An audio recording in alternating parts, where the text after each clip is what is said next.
Hello friends, welcome to the video on Introduction to Corporate Governance. I am Dr. Nidhi Kumari. In our previous discussion, we explored the concept of corporate governance, its definition from academic perspectives, and the varying approaches in developed and developing countries. Today, we are diving into the theories that underpin corporate governance. So let's get started. We are going to cover the following 4 theories of corporate governance. First, agency theory. Second, stewardship theory. Third, stakeholder theory. And fourth, ethics theories and corporate governance. In this video, we will explore the first 2 theories in detail. Agency theory. It forms the bedrock of corporate governance. It revolves around the separation of ownership and control within corporations. Essentially, shareholders appoint managers to represent their interest. However, conflicts often arise and managers might prioritize personal gains over the long-term interest of shareholders. This conflict is termed as the agency problem. By now, you must have understood that there are 2 factors that influence the agency theory. First, the theory is operational between 2 factors, the shareholders who are the owners and the directors who are the managers of the company who share a principal-agent relationship. And second, the agents may be self-interested. The third one, the above 2 factors might lead to conflict of interest. Burley and Means drew attention to the growing separation of power between the executive management of major public companies and their increasingly diverse and remote shareholders. Therefore, the 2 main agents are shareholders and managers. That is why this theory is also known as shareholder theory of firm. It is an extension of contractual theory of firm developed by Zensen and Neckling in the year 1976 and Farmer and Zensen in 1983, wherein a firm is viewed as a nexus of contracts among different constituents, specifying the rights of each agent in the firm. As depicted in the model, the relationship between shareholders and directors is crucial. Their theory highlights 2 key processes.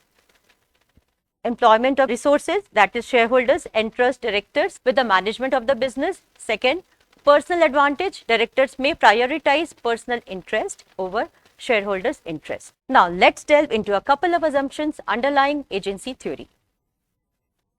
First, the actors are rational, individualistic, and opportunistic. Second, they aim to maximize their own benefits. Ever wonder how to tackle the agency problem?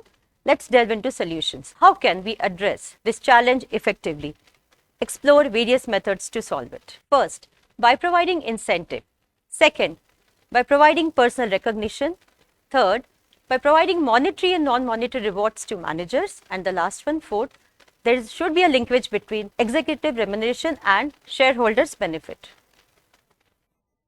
Here is a moment for reflection. Consider this question.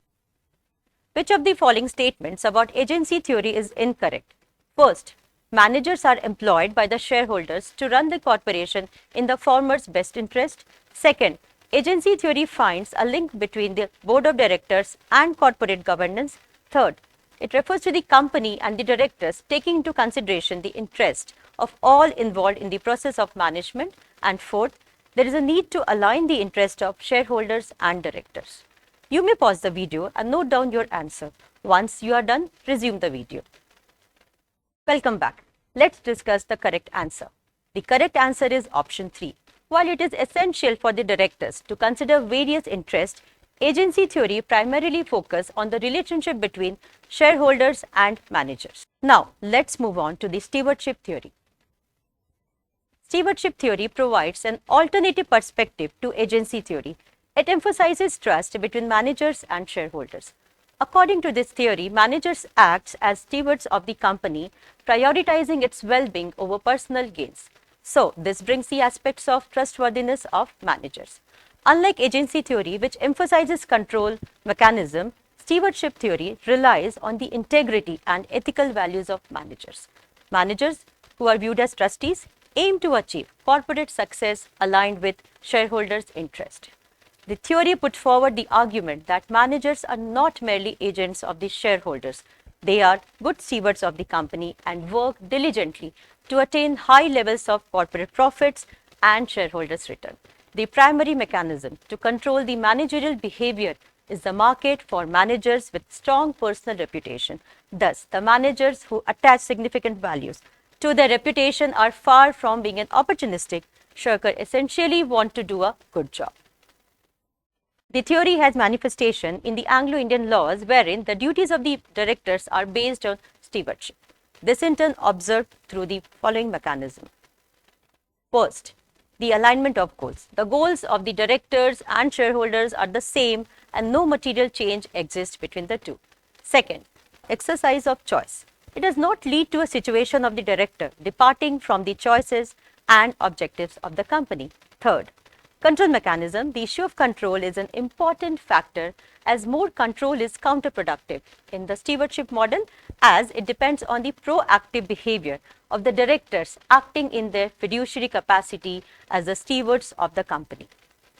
The main protagonist of the theory, Donaldson and Davis, argues that non-executive dominated board of directors is an ineffective device. It also highlights giving high authority and discretion to CEOs reviewed as stewards. Now, it has been observed that there lies a huge line of difference between the agency theory and stewardship theory. Now, let's find out the basis of difference. On the basis of behavioral difference, agency theory talks about principal-agent relationship, wherein in the stewardship theory, it is a collectivistic attitude and it is trustworthy in nature.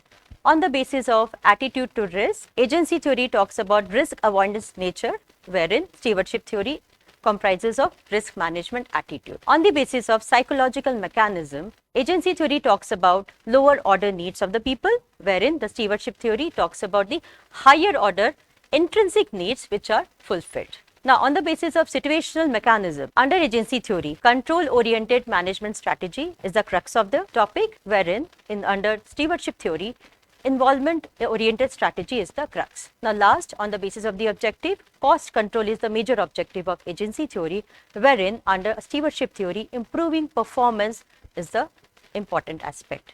So, in the summary, we have explored two fundamental theories of corporate governance, agency theory and stewardship theory.